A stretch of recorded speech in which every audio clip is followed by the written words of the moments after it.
जय सिया राम।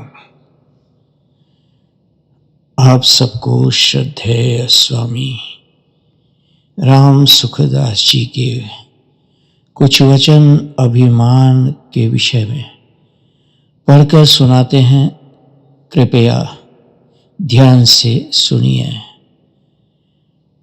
पहली बात तो ये कि अच्छाई का अभिमान बुराई की जड़ है। अच्छाई का भी अभिमान होता है। स्वार्थ और अभिमान का त्याग करने से साधुता आती है। अपनी बुद्धि का अभिमान ही शास्त्रों की, संतों की बातों को अंतःकरण में टिकने नहीं देता। अपनी बुद्धि का अभिमान शास्त्रों की, संतों की बातों को अंतःकरण में टिकने नहीं देता। वर्ण, आश्रम आदि की जो विशेषता है वह दूसरों की सेवा करने के लिए है, अभिमान करने के लिए नहीं। आप अपनी अच्छाई का जितना अभिमान करोगे उतनी ही बुराई पैदा होगी। इसलिए अच्छे बनो, पर अच्छाई का अभिमान मत करो।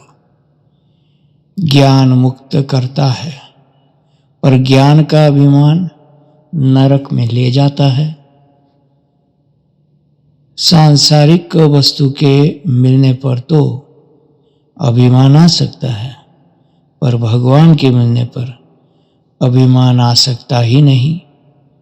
प्रत्युत अभिमान का सर्वथा नाश हो जाता है।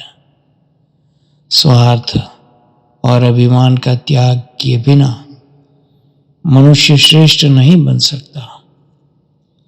जहां जाति का अभिमान होता है वहां भक्ति होनी बड़ी कठिन है, क्योंकि भक्ति स्वयं से होती है, शरीर से नहीं। परंतु जाति शरीर की होती है, स्वयं की नहीं। जब तक स्वार्थ और अभिमान है तब तक किसी के भी साथ प्रेम नहीं हो सकता।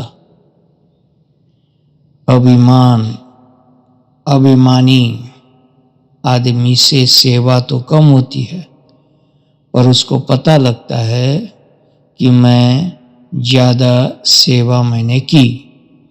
परंतु निरअभिमानी आदमी को पता तो कम लगता है, पर सेवा ज्यादा होती है। बुद्धिमानी का अभिमान मूर्खता से पैदा होता है।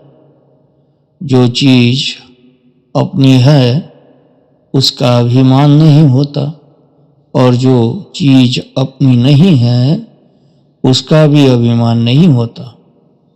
अभिमान उस चीज का होता है जो अपनी नहीं है, पर उसको अपनी मान लिया। जितना जानते हैं उसी को पूरा मानकर जानकारी का अभिमान करने से मनुष्य नास्तिक बन जाता है। जितना जानते हैं उससे संतोष न करने से तथा जानकारी का अभाव खटकने से मनुष्य जिज्ञासु बन जाता है। जिन संप्रदाय, मत, सिद्धांत, ग्रंथ, व्यक्ति आदि में अपने स्वार्थ और अभिमान के त्याग की मुख्यता रहती है वे महान श्रेष्ठ होते हैं। जिन संप्रदाय, मत, सिद्धांत, ग्रंथ, व्यक्ति आदि में अपने स्वार्थ और अभिमान के त्याग की मुख्यता रहती है वे महान श्रेष्ठ होते। परंतु जिनमें अपने स्वार्थ और अभिमान की मुख्यता रहती है वे महान निकृष्ट होते हैं। फिर से सुनिए। जिन संप्रदाय, मत, सिद्धांत, ग्रंथ, व्यक्ति आदि में अपने स्वार्थ और अभिमान के त्याग की मुख्यता रहती है वे महान श्रेष्ठ होते हैं। परंतु जिनमें अपने स्वार्थ और अभिमान की मुख्यता रहती है वे महान निकृष्ट होते हैं। तो पहले में जो है त्याग की मुख्यता है और बाद में अभिमान की मुख्यता। तो त्याग की मुख्यता, अभिमान के त्याग की मुख्यता वो श्रेष्ठ है, अभिमान की मुख्यता महान निकृष्ट है। जय सिया राम, जय सद्गुरुदेव।